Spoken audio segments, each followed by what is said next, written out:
In the meantime, let me introduce you to my friend Jocellyn Harvey. Jocellyn got sober in 2016 in her 20s, and since then has been writing and sharing about recovery, healing, and spirituality.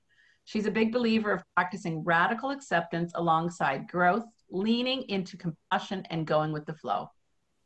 She's also the author of a decluttering guide for sober women called Recovering the Home, and has recently started a podcast called Soul and Mindset.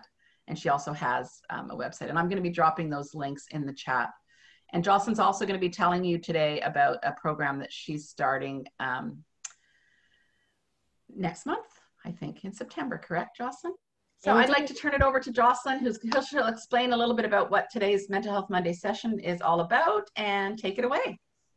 Hi everyone, Jocellyn here.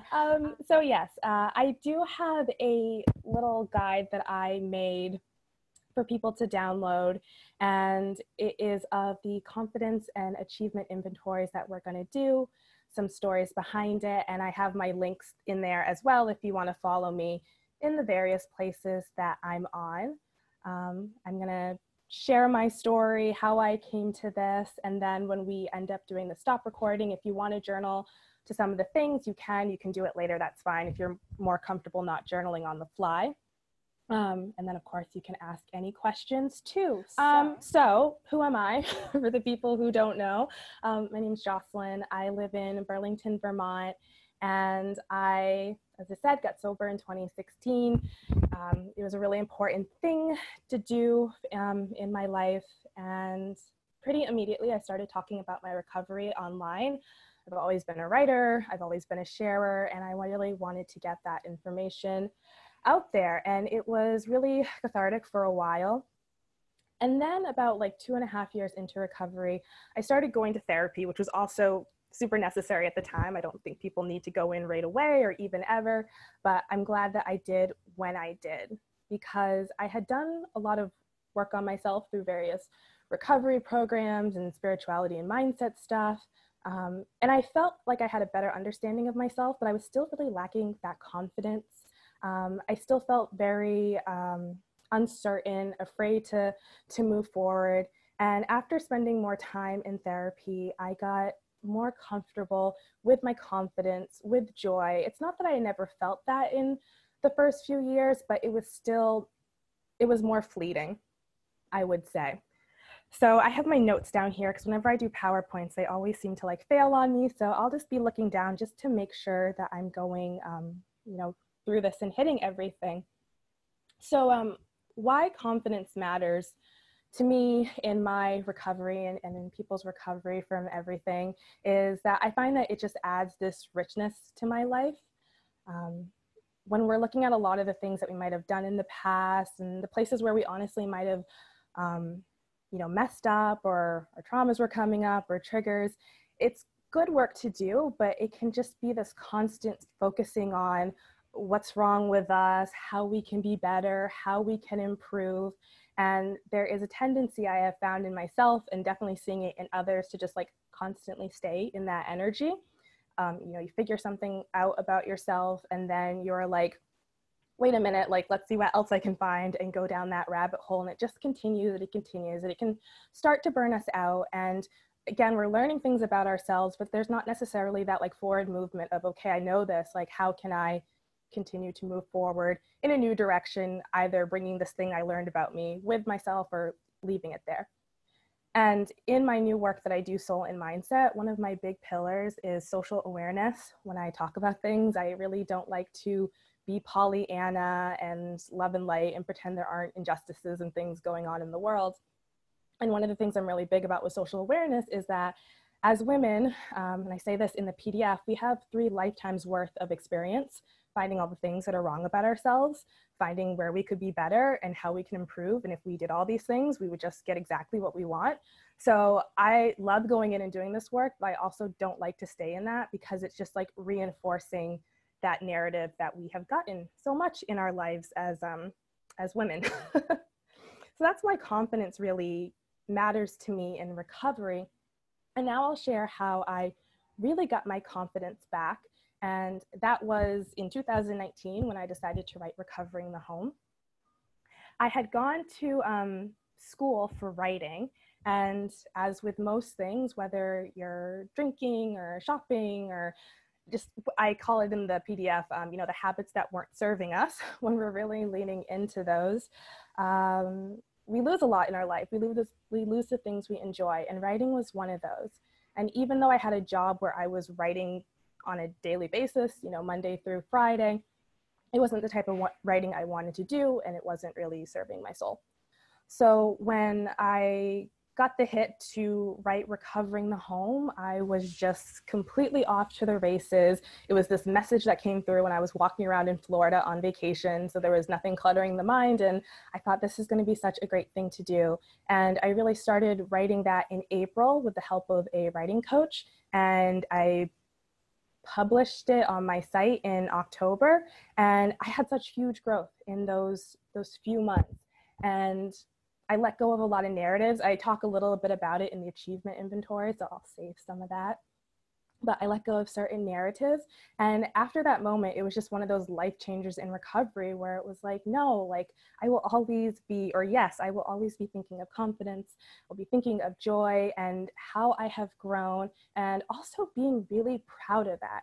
There can still be this tendency to not want to share what we have because maybe we think we're being braggadocious or that we're being too big for our britches. And I think that is so awesome and necessary for us women to do, is to be proud of our accomplishments and what we have worked for. So how I came up with the idea of a confidence inventory and an achievement inventory is on my new site, Soul and Mindset. I have a weekly podcast. And I don't talk exclusively about recovery. I used to have that recovery page, and I actually let it go a few months ago. But I think of recovery all the time, every day, several times during the day. And I still wanted to be able to serve the sober people that had followed me over from that account. So I got sober on the 10th of a month. And I used to always celebrate, getting your 1 month chips. And I would really write about it on my Facebook page at the time. So on the 10th of each month, I release a sobriety focused episode to go back and commemorate that excitement. And I really wanted the first one to be very uplifting. And again, not in that Pollyanna, everything's good and great uplifting, but just really warm. I love using foods as metaphors. So I just wanted it to feel like someone was warming up peanut butter and dipping an Oreo in it and having a glass of milk. I just wanted it to be this really comforting thing. So I thought it's so good. I learned about that back when I was 10 watching Survivors. That was something that a woman wanted. She's like, I will do this if someone warms me up peanut butter and Oreos. And I've loved it for years. Anyway, so I decided for that episode was I was going to do a confidence inventory, because when you're in recovery, there are plenty of places where you can go to remember the crap that happened. And I wanted to focus on the good. So let's dive into those inventories. And if you want, you can journal along if you have the PDF open too, but you can always save that for later as well. But I want to start with the confidence inventory. And if you have done 12 steps, you're probably familiar with the inventories. You have your columns. I think it's 4 columns. This is only 3 columns. And it's very uplifting stuff that we're going to do. So you're not going to feel like your nervous system is just shot afterward. Though I still suggest you share it with someone, because these are really cool things that you are going to write down. So what I love about the confidence inventory is that whether you have 3 months or many years, you're going to be able to get a lot out of it. And if anything, I think this is going to be really good for people who are more in the 3 months to a year category, because that it can feel like in early recovery that we're just floundering and not doing anything right, and our life is a mess, which we might still be picking some pieces up. But I think that's when I went through some of the biggest changes, because everything was just so new. So if you are in that boat, don't think that you're not going to be able to get anything out of these. It's going to be great.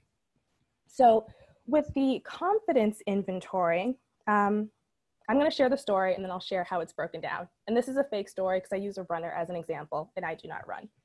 But let's say that you are a runner, or I'm a runner. So I'm out on the bike path and pushing it pretty hard, and I hurt my calf pretty badly. And I'm sidelined. And the next day I had planned to do a long run for my marathon training, but now I cannot do that. So I'm on the couch the next day. I'm alternating between a frozen pea bag and a heating pad, and I'm on the couch. I'm sulking a little bit for like an hour, and then I say, you know what, I am just going to watch a TV show that I haven't been able to catch up on in a while, and that's my day. And if you look at that, you might think, that was so terrible. How could I take anything positive out of that? But when you think about it, you can look at those bad days, bad events, bad situations, and not say that they weren't bad, not gaslight yourself, but say, how have I grown? How would a day like that have taken me out before? So for the example of myself as a marathon runner in training, it was that in the past, I might have just said, screw the pain, I don't care, I'm gonna take a lot of Advil, I'm gonna rub some icy hot on it, and I'm gonna go out and hurt myself just so I can get in that marathon training. Or I would have spent the entire day being very upset, not just that hour, just the entire day, not gotten to my TV show. Or I might have been really snippy with my partner, my husband, my wife, my kids, whoever, because I wasn't getting that outlet that I like with running. So you can look at those bad days, and I love to do that because I still have bad days a lot of the time. I would say a lot of the time, but they're definitely not few and far between either. And you can see how that grows. And then if you want to do the third column, you would write down, like, what are the steps that I've taken to get there? And it probably hasn't been ones that you've been actively thinking about, but for me as the marathon runner in training, maybe I have done therapy work or read books on acceptance, and I'm just a little better at accepting that bad times happen when I'm training. Or I've done enough of it to know that, hey, I would love to get that 10-mile run in for my marathon, but I know that that's not going to make or break this race that I'm training for. I'll be able to do it again. So that's what I talked about on that podcast episode, the idea of this confidence inventory and being able to compassionately reframe our lives, especially when it feels like nothing is going right and we're stuck and stagnant, because I have found that I have been in like a tear with achievements lately, but I also know that there are times when it feels like I am at a standstill, but that doesn't mean I'm not growing. So that's the confidence inventory. And then in the achievement inventory, this is like the very in-your-face things that are super exciting that you got. So for me, it was, what was my accomplishment? I wrote recovering the home. In the second column, you would write down, how did it make you feel? I felt accomplished. I felt like I got my creative mojo back. I felt like I had purpose again. I lost that narrative that I had mentioned earlier of lazy. I used to think that I was a very lazy person, and that was a message that really did not serve me. And after I went through all of that, I realized that I'm not lazy. And honestly, I think that 98% of the time we are not lazy. That's just a phrase that I have tried to remove from my vocabulary. No more even lazy Sundays. I have mellow Sundays. Like I'm not ruining someone's day by just laying around and having a good time. And then what were the steps I took to accomplish this? I got the writing coach, I set deadlines for myself, I learned how to rest. And in the achievement ones, that's great because usually you're going to see that the things you use to achieve this awesome accomplishment are things that you can put in other areas of your life. So be very loud and be very proud about these things. And I didn't mention it at the beginning. In the spirituality and mindset realm, I don't do law of attraction or manifestation. I don't not believe in it. I think there are some interesting, very kismet things that can happen that can't really be explained, or maybe we're just noticing them more. But I see so often people being like, I manifested this BMW X5. And it's like, no, you didn't. You worked super hard to like save up the money and do this and that. And maybe you were able to get a color that's very hard to get, and that could have been cool. But like, you worked really hard to achieve these things. Like, I didn't manifest a book. Like, I wrote the book. So be very happy about the things that you have accomplished and take note of them. And if you're still in that place too, where it feels like nothing's going on, like know that something is going to happen at some point. Look to the people out there. Let's see, was there anything else I really wanted to touch on? As per usual, I'm always on the shorter side, but if people wanted to share what they wrote down, because I did see people writing, or if anyone had any questions. And if something pops into my head, I'm more than welcome to share that with y'all. But I think that this is just a great thing to do if you are feeling a little down, if you have some time. You know, when I do this like inner work on myself, I don't schedule out and say, oh, every 3 months I like to do this, but I'm just feeling that hit. That'd be nice to sit down and poke around in my past. This is a really gentle way to do that. That is super nice. So that is all I have for right now. Well, I love it. And before we turn off recording and have conversation, I thought maybe you and I can riff a little bit, because I love this so much, Jocellyn. Thank you so much for sharing it with us. You know, one of our intentions and guiding principles, and it's one that we've never messed with, it's been there from the beginning, is, where does that go? We focus on our strengths, not our defects. This is how we change. So I definitely am on the same page as you with regards to when I got into recovery. And I started off in 12-step recovery, and I have nothing but respect still for 12-step recovery. But I remember when I came into recovery, I thought I was just one big defect. And the focus of the inventories that I did for the first number of years was really generally focused on defects. And I did not find a lot of confidence for myself in the early years of my recovery. So I do think it's a great kind of tweak. What I do say to people who are in 12-step recovery and doing inventories with the 12-step model is, I still mentor women who do 12-step recovery. I wouldn't call myself a sponsor anymore, because I'm not as involved in the program as I would need to be to call myself a sponsor. But I always start with our assets first. And, and I've always done that with women. Because I remember the very first time I did an inventory with a sponsor, we started with my defects, and then it took like 2 hours for me to get through my defects. And then she had a baby, and we had to stop working together because the baby needed her attention. And so I basically left that appointment with all these defects, and my icky inventory laid wide open, and didn't until a month later come back to focus on my assets, which felt really odd to me. So since then, I've always, whenever working with anybody around an inventory, worked on the idea that let's start with our assets. And so I think achievements is a great way to really, it's almost like a higher level than assets. It's like we achieve what we achieve because we have these strengths and we're able to look at them. So I love, Sarah, who's extremely excited about this format as well. I just really love it. Yeah. And I would have to say to that as well, I was just thinking as you were talking too, is that when you go through and like write these down too, your achievements don't necessarily have to be related directly to stopping whatever you were doing before, but often, that's tied in. Because I stopped drinking, I was able to get these things as well. So there's that subtle distinction. And then, lastly too, this is another food thing. I was cutting up strawberries last night for a salad, and 99% of the time when I get fruit, I'm really big about cutting it up, because you can go through and you can just like find that like one little rotting one that just, you've all heard of like, the barrel of apples or something, one bad apple. Usually it's about other people. But I was thinking about that last night as I was slicing up my strawberries and thinking like, I'm kind of this like crate or whatever of strawberries, and that like a lot of me is really good.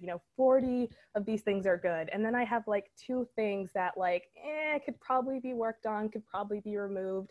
And if I go in and I look at those things, I'm able to find them. But if I don't, they'll start to spread a little bit. But I just thought that was a interesting thing to say. No, absolutely. And I think you're right. And the goal of recovery, the goal of life is never perfection. It isn't to only come out of things on top, right? I mean, the learning is often in some of the hardships. So I really love that. And I guess I would want to say too about the achievement and about, I read the long list of things that we're all in recovery from. And then I joke, like, that's just my list, at the beginning of the meeting, that's what I'm in recovery from. And so for us, I'm also writing a book right now, and I'm writing about how recovery is a practice, and we get to kind of incorporate those aspects of it that we want. And it can be a little bit of 12-step in our practice. We don't have to have a program. If we have a practice, we can incorporate different things. But kind of the sense that we get to define our own desired outcomes in our recovery too. So the achievement might be, and we talk about 75% of the women in our community are in recovery from alcohol use disorder. So it seems, or substance use disorder, and the majority of those alcohol use disorder. So for some women, an achievement might be X amount of days sober. For others, it might be, within that X amount of days sober, it's like, I've got 27 days sober in the last 30, and that's a freaking major achievement, and that we celebrate that, right? Which is a different outlook than in some other places, right? We celebrate that 27. We ask women to focus on those 27 and not on the 3. So I really love that this achievement inventory really does, it's so wide open, and you get to determine what the achievement was. In terms of, just a question and then it will open up for discussion, but like the taking an inventory is about looking backwards or looking just slightly backwards, just over our shoulder, and identifying these achievements. How do you use this? Do you use this in any way with regard to like a goal setting exercise, or is there some kind of corollary with a goal setting exercise? I'm just curious, because I loved all of your ideas, and I'm sure you have a great one. Well, this is funny that you mentioned that. That was actually my, when I started Soul and Mindset, the whole thing is to get people on the email list. And it's always nice to give out a freebie. And I was like, what do I want to do? And I decided I wanted to do mine on goal setting, and goal setting from this very accepting, compassionate, know your why place. So on my website, which is in there, you'll get a pop-up, and there's somewhere else that says, get this free goal setting guide, and you can sign up for it. And in that, I have people set goals in 4 areas of their life, 1 goal for each. So it's a little spread out. You don't have to be micro-focused on one for the entire month. You go through and you check in on the goal after you've written it down. Do you really want this? Why do you want this? Because so often we feel like we need to have goals because everyone has goals out there. I need to, and you might not. And why waste time on that or get halfway through the month and realize you haven't touched it, especially if you're someone that has a lot of deep shame. That used to be me. I had so much shame in my life. And yeah, it's just a very gentle way to set a goal. And I even say on it, like, don't feel like you need to use it every month.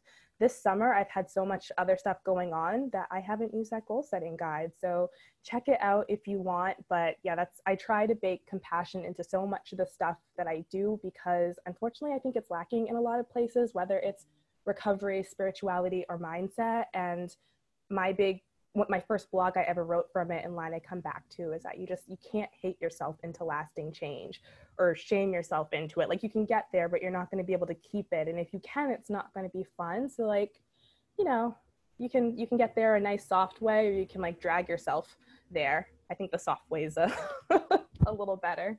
Amazing. Well, what a bonus. So I've dropped the link into your website, and it's www.soulandmindset.com. And so if people sign up, they will get the goal setting.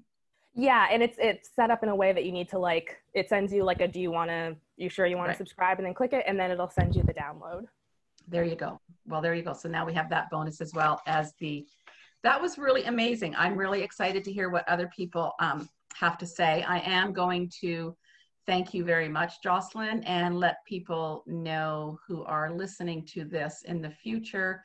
If they want to check us out, we're at www.sherecovers.org, and we have a private Facebook group called She Recovers Together.